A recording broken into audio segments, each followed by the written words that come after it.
आप सभी का स्वागत है अभ्यास एग्री एकेडमी के यूट्यूब चैनल में। और मैं गिरिराज सर। आज हम बात करते हैं सॉइल साइंस के बारे में।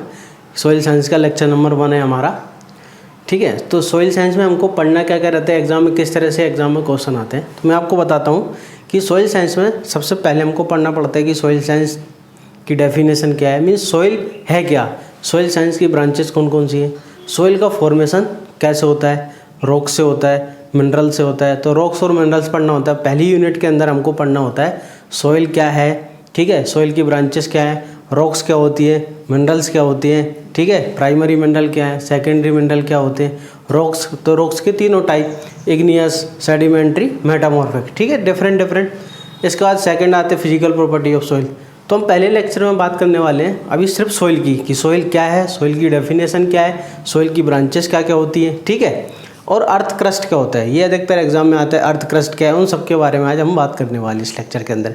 तो हम बात करते हैं सबसे पहले कि सॉइल है क्या। एग्जाम में पूछा जाता है सॉइल वर्ड किस भाषा का है, soil is a word in which language. Soil जो वर्ड है किस भाषा का वर्ड है, तो सॉइल जो मृदा जो शब्द है वो किस भाषा का शब्द है, तो सॉइल इज लैटिन वर्ड है। सॉइल किस भाषा का शब्द है, लैटिन भाषा का। याद रखना, सॉइल किस भाषा का शब्द होता है, लैटिन भाषा का शब्द होता है, जिसका मतलब होता है सोलम। सॉइल कैसा शब्द है, लैटिन भाषा का शब्द है, जिसका मतलब होता है सोलम, मीन्स फ्लोर या ग्राउंड, ठीक है। सॉइल क्या है या मृदा क्या होती है, कि मृदा किसका, तो आंसर है मृदा जो है सॉइल लैटिन भाषा का शब्द है। किस भाषा का शब्द है, लैटिन भाषा का शब्द है सोलम, ठीक है। लैटिन भाषा के किस शब्द से, सोलम से बना है, जिसका अर्थ होता है, जिसका मीनिंग होता है फ्लोर या ग्राउंड। मीन्स सॉइल क्या होती है, soil is the suffrage of earth. हम कह सकते हैं कि अर्थ की सरफेज होती है, या फ्लोर होता है, या ग्राउंड की सरफेज होती है, जिसे हम क्या कहते हैं, सॉइल कहते हैं। तो हम बात करते हैं सॉइल की डेफिनेशन क्या है। Soil is the dynamic natural body of earth surface, ठीक है। क्या होती है soil, soil is a dynamic natural body of surface of earth, means पृथ्वी जो होती है, अर्थ जो होती है, उसकी अपर सरफेस होती है, डायनेमिक नेचुरल सरफेस होती है, जो कि इन विच प्लांट्स ग्रो। सॉइल के अंदर क्या होते हैं, प्लांट्स ग्रो करते हैं, and composed of minerals and living forms. और किससे बनी होती है, जो कि मिनरल से और soil micro organism means living forms इसके अंदर प्रेजेंट होते हैं। तो सॉइल की डेफिनेशन क्या है, soil is a natural dynamic body in which plants is grow and composed of minerals and living forms. इसे हम क्या कहते हैं, सॉइल कहते हैं, मृदा कहते हैं हिंदी में। आइए हम बात करते हैं हिंदी में। तो सॉइल क्या है, सॉइल पृथ्वी की क्या है, एक डायनेमिक नेचुरल बॉडी होती है, प्राकृतिक एक संरचना होती है, जिसके अंदर पौधों की वृद्धि होती है, साथ साथ में जो कि मिनरल्स तथा लिविंग फॉर्म से मिलकर बनी होती है। उसे हम क्या कहते हैं, सॉइल या मृदा कहते हैं। उसे क्या कहते हैं, सॉइल या मृदा कहते हैं, ठीक है। फादर ऑफ सॉइल साइंस कौन है, father of soil science, father of soil science कौन है, तो फादर ऑफ सॉइल साइंस है डकुचेव। आप सभी जानते हैं वीवी डकुचेव कौन है, फादर ऑफ सॉइल साइंस। यहाँ पर लिखा हुआ है वीवी डकुचेव क्या, फादर ऑफ सॉइल साइंस, ठीक है। कभी कभी सॉइल साइंस की स्टडी को क्या कहते हैं, कि सॉइल साइंस की स्टडी को हम क्या कहते हैं, सॉइल साइंस की स्टडी को क्या कहते हैं, तो पीडोलॉजी कहते हैं। सॉइल साइंस की स्टडी को क्या बोला जाता है, पीडोलॉजी।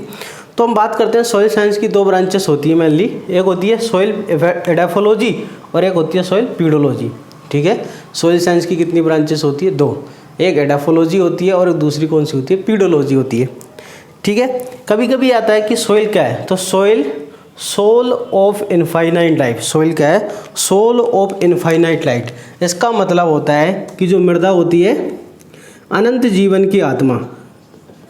मृदा क्या होती है, अनंत जीवन की आत्मा, ठीक है। क्या होती है, अनंत जीवन की आत्मा होती है, सोल ऑफ इनफाइनाइट लाइफ। ये लगा यहाँ पर, सोइल क्या होती है, मृदा अनंत जीवन की आत्मा होती है, ठीक है, सोल ऑफ इनफाइनाइट लाइफ के। अब बात करते हैं सॉइल साइंस की कितनी ब्रांचेस होती हैं। सॉइल साइंस की दो ब्रांचेस होती हैं, कौन कौन सी, एक होती है सॉइल एडाफोलॉजी और एक होती है सॉइल पीडोलॉजी, ठीक है।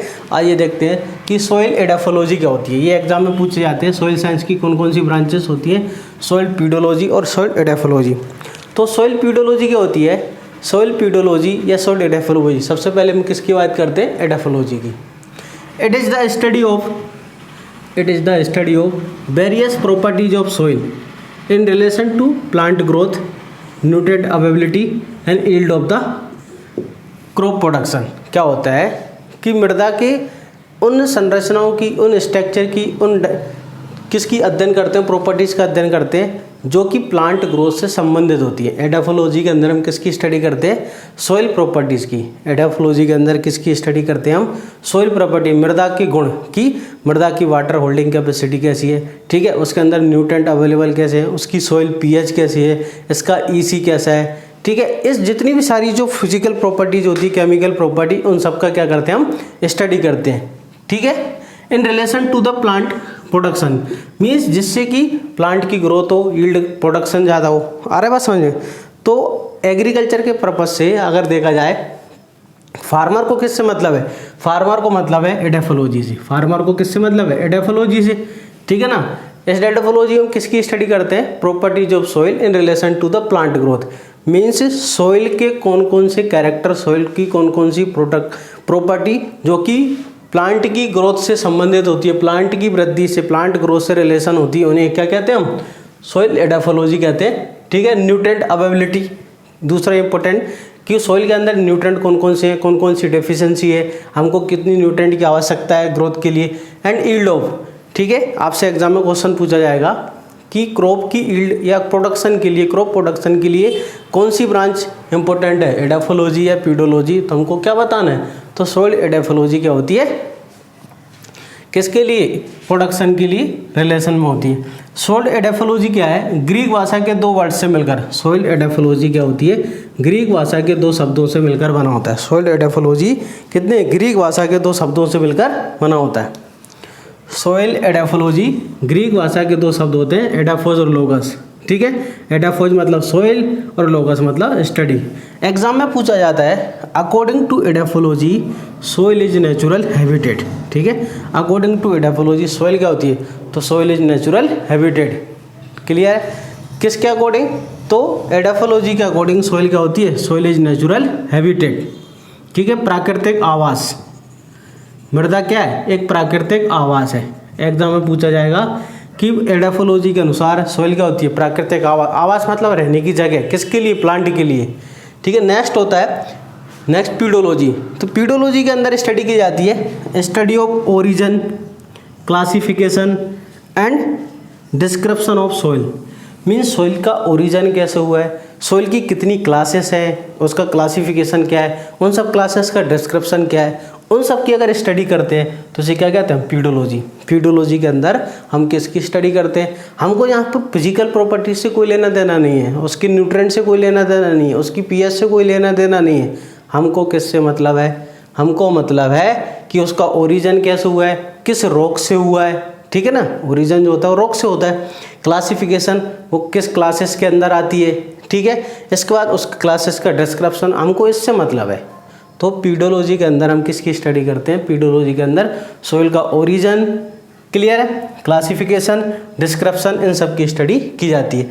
तो सॉइल पीडोलॉजी का जो महत्व है ये किसके लिए इंपॉर्टेंट होता है, तो जो हाईवे कंस्ट्रक्शन मतलब सिविल इंजीनियर्स होते हैं, सिविल इंजीनियर्स ऐसे किसी हाईवे बनाना उनको, तो हाईवे में बीच बीच में उनको पुल पुलिया का निर्माण करना होता है, ब्रिज का निर्माण करना होता है, ठीक है, कंस्ट्रक्शन। तो उनकी मिट्टी की प्रॉपर्टी को जानना जरूरी होता है कि ये मिट्टी बरसात में कितनी पानी सोखने के बाद कितनी दशक सकती है, ठीक है, इसमें कॉन्ट्रैक्शन होता है या एक्सपांसन होता है। तो सिविल इंजीनियर्स को या जो कंस्ट्रक्शन वाले होते हैं उनको पीडोलॉजी के बारे में जानना जरूरी होता है कि सॉइल का प्रॉपर्टीज़ क्या है, सॉइल ओरिजिन कैसा हुआ है, सॉइल का क्लासिफिकेशन क्या है। तो हाईवे कंस्ट्रक्शन के लिए कौन सी ब्रांच इंपॉर्टेंट होती है, पीडोलॉजी। और एग्रीकल्चर के पर्पज से कौन सी ब्रांच इंपॉर्टेंट होती है, एडाफोलॉजी। पीडोलॉजी भी ग्रीक भाषा के दो शब्दों से मिलकर बनता है। पीडोलॉजी भी किससे, ग्रीक भाषा के दो शब्दों से। पीडोलॉजी जो है ग्रीक भाषा के दो शब्दों से मिलकर बना होता है, पेडोन और लोगस। पेडोन और लोगस, क्लियर है। पेडोन मतलब सोइल और लोगस मतलब study. According to pedology soil is natural body. Soil क्या होती है, नेचुरल बॉडी होती है। अकॉर्डिंग टू पीडोलॉजी, पीडोलॉजी के अकॉर्डिंग सोइल क्या होती है, नेचुरल बॉडी। पीडोलॉजी के अकॉर्डिंग सोइल क्या होती है, नेचुरल बॉडी होती है। तो यहाँ तक क्लियर है, आगे बढ़ते हैं हम। अब हम बात करते हैं अर्थ क्रस्ट के बारे में, अर्थ के बारे में, ठीक है ना। किसके बारे में बात करते हैं, अर्थ। तो आप सभी ने अर्थ क्रस्ट के बारे में सुना ही होगा, ठीक है।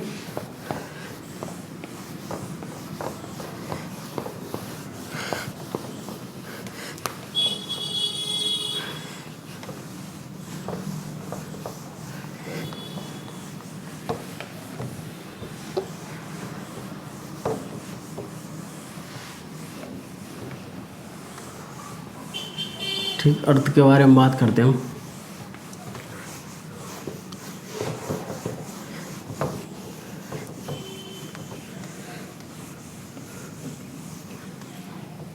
ठीक, तो सबसे अगला पढ़ने वाले हम हेडिंग, देखो अर्थ क्या है, सोइल क्या होती है। देखो अर्थ की सरफेस होती है, तो पहले अर्थ के बारे में समझ लेते हैं। अर्थ जो है इसके दो पार्ट होते हैं, एक इंटीरियर और एक एक्सटीरियर। ठीक है, इंटीरियर अर्थ और अगला होता है एक्सटीरियर। तो इंटीरियर के तीन भाग होते हैं। सबसे ऊपर होता है अर्थ क्रस्ट, सबसे ऊपर क्या होता है अर्थ क्रस्ट, दूसरे नंबर पर होता है मेंटल और तीसरे नंबर पर होता है कोर। क्लियर है। और एक्सटीरियर जो होता है, एक्सटीरियर के तीन भाग होते हैं। एक्सटीरियर के कितने भाग होते हैं? तीन भाग होते हैं। कौन कौन से? देखो एटमॉस्फेयर, ये लिथोस्फीयर और हाइड्रोस्फीयर, ये तीन भाग होते हैं हाइड्रोस्फीयर। ठीक है। अर्थ जो है इसके क्या है, इंटीरियर भाग तीन होते हैं। जैसे पृथ्वी जो है, पृथ्वी के सबसे अंदर वाला भाग, फिर बीच वाला, सबसे आउटर। ठीक है। अंदर वाला भाग कौन सा होता है? कोर। बीच वाला कौन सा होता है? मेंटल। और सबसे आउटर कौन सा होता है? Earth crust. तो पृथ्वी के आंतरिक भाग में तीन संरचनाएं होती हैं। कौन कौन सी? Core, mantle, earth crust. ठीक है, क्रस्ट जो होता है। और जो एक्सटीरियर अर्थ का जो बाहरी भाग होता है वो तीन भाग से घिरा होता है। वायुमंडल, आप सभी जानते हैं, वायुमंडल। एटमॉस्फेयर जो गैसेस से, लिथोस्फीयर स्थलमंडल जहाँ पर लैंड, जहाँ हम रहते हैं। ठीक है। और तीसरा है जलमंडल, इसको हम कहते हैं जलमंडल।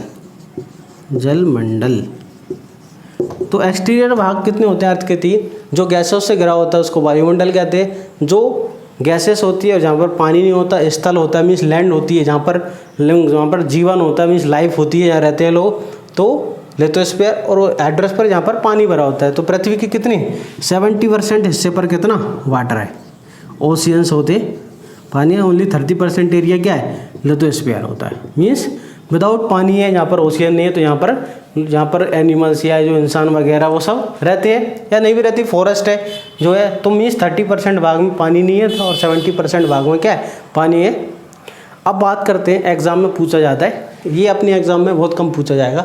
एग्जाम में पूछा जाता है अर्थ क्रस्ट जो है उसमें कितने मिनरल्स होते हैं, कितने एलिमेंट होते हैं और उनका अलग अलग परसेंटेज बाई वेट। ठीक है, उनका परसेंटेज पूछा जाता है कि कौन कितना परसेंटेज है। ठीक है, ये सब एग्ज़ाम में पूछा जाता है। तो अपन देखते हैं, देखो ये सब एग्ज़ाम में पूछा जाता है। अर्थ क्रस्ट जो है उसमें कितने मिनरल्स होते हैं, क्या होता है? ठीक है ना। अर्थ क्रस्ट में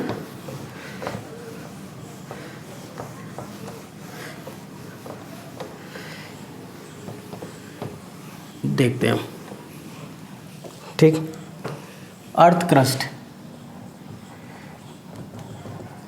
तो अर्थ क्रस्ट में जो रॉक्स होती है, कंपोजिशन है। ठीक है, अर्थ क्रस्ट का जो कंपोजिशन होता है उसके अंदर कौन कौन सी मेटल्स होती हैं और कौन कौन सी नॉन मेटल। तो हम बात करते हैं कंपोजिशन ऑफ अर्थ। ठीक है ना, composition of earth by wait, percent by wait में। ठीक है ना। ये तो सबसे पहले सबसे ज़्यादा मात्रा में कौन होता है? ठीक है, नॉन मेटल। देखो हम सीरियल नंबर, ठीक। इसके बाद एलिमेंट जो है, एलिमेंट, ठीक है, और उसका परसेंटेज। अब इधर देखना कि जो कंपोजिशन है अर्थ मिनरल, जो अर्थ जो बनी होती है इसमें रॉक्स होते हैं, मिनरल्स होते हैं, एलिमेंट होते हैं। रॉक्स और जो मिनरल होते हैं वो किससे बने होते हैं? एलिमेंट से, तत्वों से। तो कितने तत्व होते हैं? तो आंसर है अर्थ क्रस्ट में 116 तत्व होते हैं। कितने तत्व होते हैं, कितने एलिमेंट होते हैं, 116 एलिमेंट होते हैं। अर्थ क्रस्ट में कितने एलिमेंट होते हैं, 16 एलिमेंट, 106 एलिमेंट, सॉरी 106 एलिमेंट होते हैं। अर्थ क्रस्ट में कितने होते हैं, 106। उन 106 में से, ठीक है, 8 क्या होते हैं, इम्पोर्टेंट, ठीक है। उन 106 में से क्या होते हैं, 8 ज़्यादा इंपॉर्टेंट होते हैं। टोटल कितने होते हैं, 106। 106 में से 8 क्या होते हैं, इंपॉर्टेंट होते हैं, जो कि टोटल अर्थ क्रस्ट का 98.6% वेट बनाते हैं। ये बात याद रखना है। टोटल अर्थ क्रस्ट के अंदर 106 एलिमेंट होते हैं, 106 में से 8 जो होते हैं वो इंपॉर्टेंट होते हैं, जो कि 98.6% क्या बनाते हैं, वेट बनाते हैं, किसका, अर्थ क्रस्ट का। क्लियर है। अब देखते हैं हम कौन कौन से। तो पहला, दूसरा, 3, 4, 5, 7, 8, ठीक है ना। पहला है ऑक्सीजन, O2, ठीक है, कितना है, 46। ऑक्सीजन कितना परसेंट है, तो आंसर है 46.60। ऑक्सीजन कितना परसेंट है, 46.60। तो ऑक्सीजन O+2 के रूप में रहता है। इसके बाद दूसरे नंबर पर क्वांटिटी सबसे ज़्यादा कौन सा है, सिलिकॉन, कितना है, 27 दूसरे नंबर पे सिलिकॉन, ठीक है। दूसरे नंबर पे Si+4 27.72%, ठीक है। ऑक्सीजन होता है 60, यानी ऑक्सीजन होता है 46.60 होता है। इसके बाद आयरन, एल्यूमिनियम, तो एल्यूमिनियम होता है तीसरे पर, कितना, एल्यूमिनियम, ठीक है। एल्यूमिनियम होता है Al+3 8.13%। चौथे पर होता है आयरन। आयरन की मात्रा कितनी होती है, 5.0। आयरन की मात्रा कितनी होती है, 5.0। आयरन के बाद 5वें नंबर पर होता है कैल्शियम, कितना होता है, 3.03। कितना होता है, कैल्शियम Ca+2 Fe+2 होता है 3.03% होता है कैल्शियम। कैल्शियम के बाद 0.3, सॉरी ये जो होता है 6.3 होता है, 3.63 होता है। कैल्शियम के बाद क्या होता है, मैग्नीशियम। कैल्शियम के बाद, सॉरी सोडियम, पोटेशियम, मैग्नीशियम। तो कैल्शियम के बाद क्या होता है, सोडियम होता है। सोडियम कितना होता है, 2.63। सोडियम कितना होता है, 2.63%। सोडियम के बाद अगला होता है कौन सा, सोडियम के बाद अगला होता है पोटेशियम, सॉरी 1 मिनट, 8.3, ठीक है। इसके बाद आता है पोटेशियम। पोटेशियम की मात्रा होती है 2.59%। पोटेशियम की मात्रा कितनी होती है, 2.59%, 2.59% होती है। और आखिरी में होता है मैग्नीशियम, तो कितना होता है, 2.09%। आखिरी में कौन होता है, मैग्नीशियम। कौन सा होता है, मैग्नीशियम, मैग्नीशियम, मैग्नीशियम होता है 2.01%। क्लियर है। तो ये सब क्या होते हैं, अलग अलग 2.01% या 2.09, किसी किसी बुक में दिया है 2.9%। अदर होता है 1.41%, आखिरी में अदर, ठीक है। आखिरी में कितना है, अदर जो है 1.41%। तो एल्यूमिनियम और जो क्या बोलते हैं हम, सॉरी ऑक्सीजन और सिलिकॉन जो होती है, ऑक्सीजन सिलिकॉन कितनी होती है, ऑक्सीजन सिलिकॉन होती है नॉन मेटल, ठीक है। दोनों क्या होती है, नॉन मेटल। ये दोनों ऑक्सीजन और सिलिकॉन क्या है, नॉन मेटल है, ठीक है। ऑक्सीजन सिलिकॉन क्या है, नॉन मेटल है। और ऑक्सीजन सिलिकॉन, ठीक है, इन दोनों को अगर जोड़ा जाए 46 और 27.72 को, तो 2, ठीक है, कितना होगा, 74.32%, मतलब 3/4 पार्ट, ठीक है। टोटल अर्थ क्रस्ट का अगर देखा जाए तो ऑक्सीजन और सिलिकॉन कितना होता है, 74.32, ठीक है। टोटल कितना होता है, 74.32, ठीक है। अगर इसकी बात करते हैं तो ये कितना है, ये टोटल ये बचा हुआ कितना है, ये बचा हुआ होता है 25.60। कितना होता है, 25.60 होता है, ठीक है। ये कितना होता है, 25.60, मतलब 1/4। तो हमको याद रखना है कि अर्थ क्रस्ट के अंदर सबसे ज़्यादा कौन सा एलिमेंट होता है। अर्थ क्रस्ट के अंदर टोटल कितने एलिमेंट होते हैं? अर्थ क्रस्ट के अंदर टोटल 16 एलिमेंट होते हैं। कितने होते हैं? 106 एलिमेंट होते हैं। उसमें से 8 क्या होते हैं? सबसे इंपॉर्टेंट होते हैं। 8 जो होते हैं वो कितना बनाते हैं? 98.60% बनाते हैं। ठीक है, 8 कौन कौन से? सबसे ज़्यादा कौन सा होता है? ऑक्सीजन, फिर सिलिकॉन, फिर एल्यूमिनियम, फिर आयरन, फिर कैल्शियम, फिर सोडियम, पोटेशियम, मैग्नीशियम। इस प्रकार के होते हैं सभी एलिमेंट होते हैं। तो हमको याद रखना है अर्थ क्रस्ट में कौन कौन से एलिमेंट है। Oxygen 46.60, silicon 27.72, aluminium 8.13, iron 5.0, calcium 6.3.63, sodium 2.83, potassium 2.59 और मैग्नीशियम होता है 2.09। ये जो डाटा है आप अलग अलग एग्रीकल्चर की बुक्स पढ़ोगे आपको अलग अलग मिलेगा, लेकिन अगर रेफरेंस बुक देखोगे आप, ठीक है, DK दास जो रेफरेंस बुक है, तो DK दास जो बुक है उसके अंदर ये है। तो आपको ये याद रखना है, बहुत सारी एग्रीकल्चर की बुक चल रही है, उनमें जो टेबल का जो डाटा है आपको किसी में यहाँ पर 47% मिलेगा, ठीक है, ये 28 मिलेगा। तो अगर एग्जैक्ट वैल्यूज करेक्ट हमको याद रखना है तो DK दास बुक का याद रखना है, क्योंकि रेफरेंस बुक है। ठीक, आई होप आपको समझ में आया होगा। हमारे अभ्यास एग्री एकेडमी के यूट्यूब चैनल को लाइक करें, सब्सक्राइब करें और अपने दोस्तों को शेयर करें। थैंक यू, धन्यवाद।